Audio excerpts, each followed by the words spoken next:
Land Rover Studios started back in, I think, 2004. And originally it was a much smaller scale. What we wanted to do was we wanted to make maybe a 5 or 10 minute just trailer or 5 or 10 minute little preview that showcased some of the capabilities that we would have.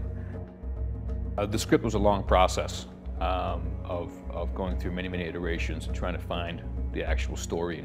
First we had to come to the realization that we wanted to follow the bad guys, and that took a couple of scripts to be tossed out, because what we were ending up with was more a traditional fantasy story that it was fine, but what was the unique part, what was the interesting part about it? So Greg Benage, who was the original creator of the Midnight idea, and myself sat down and tried to come up with a storyline that would really make sense. And so we went through these iterations of going through some normal scripts until we came up on the notion that we should really follow Mag Kiln. He should be our anti-hero, if you like, and we would see the world through his eyes. Over that period of time, there's many lessons learned. We did shoot some early scenes, but the amount of dedication and effort really it takes to make one of these movies or one of these TV shows is really quite incredible. And we were never able to dedicate enough resources to it or really have enough manpower to really make this thing happen. So we made a bunch of small efforts, but it wasn't really going to produce the really great result that was needed. So what this needed was more resources and a real dedication on my part to go in and really complete this thing. And so we moved forward with a more intense script writing process, and it became clear to us that to really do this, we knew we needed to do basically a pilot film.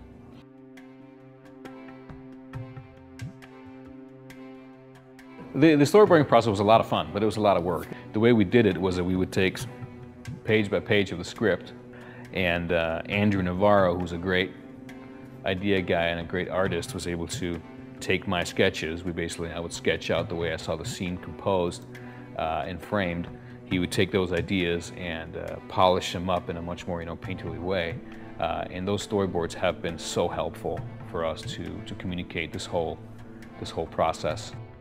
He'd edit the scene in his little thumbnails in storyboard form, and we'd go through each scene one by one, and then I'd take those drawings in our conversation about the composition of the frame and draw those into a more coherent, nicer looking drawing.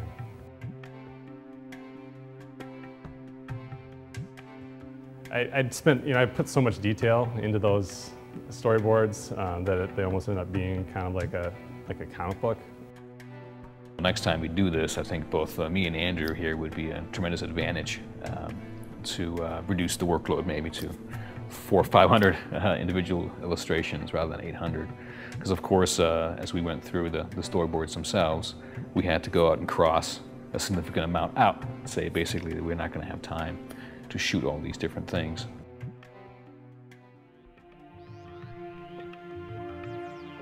As far as the look of Midnight, we did have the advantage of being able to draw upon a lot of artwork that had already been created for the role-playing game.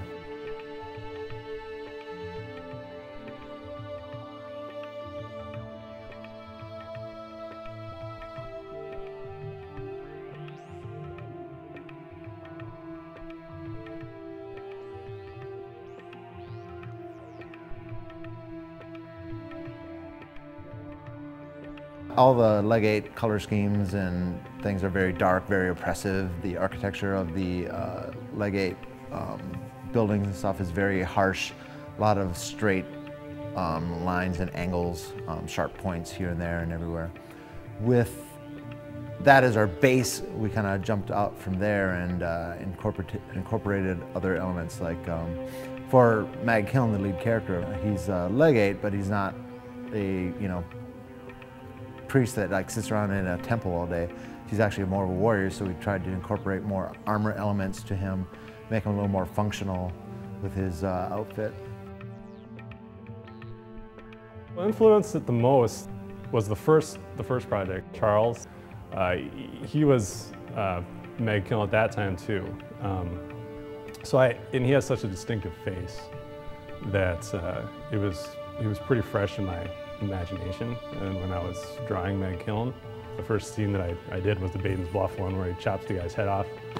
and he flings open his cloak, brings out his sword, and he's got his armor underneath. And like that level of detail was pretty much, and that kind of look of the armor was pretty much what I used and based the rest of like the costuming and stuff for the rest of the characters. Well, the mayor was always like kind of this ambiguous, monstrous sort of character, and like the character that Chris drew is like kind of this fat, lumpy thing with an upturned pig nose and sharp teeth. And I don't know, I just really liked, I kind of liked that idea, and it inspired me to draw this, this massive mountain of a man with, huge chins, and even though she doesn't look like that big, fat, slobby creature, she feels like that big, fat, slobby creature. Prepare for the journey quickly, and need I say, with stealth. It's hardly necessary I undertake this myself. It's necessary if you're still interested in receiving your 10th. There are a few elements in the film that really translated very well. In particular, like there's an obelisk that you'll see that translated very well.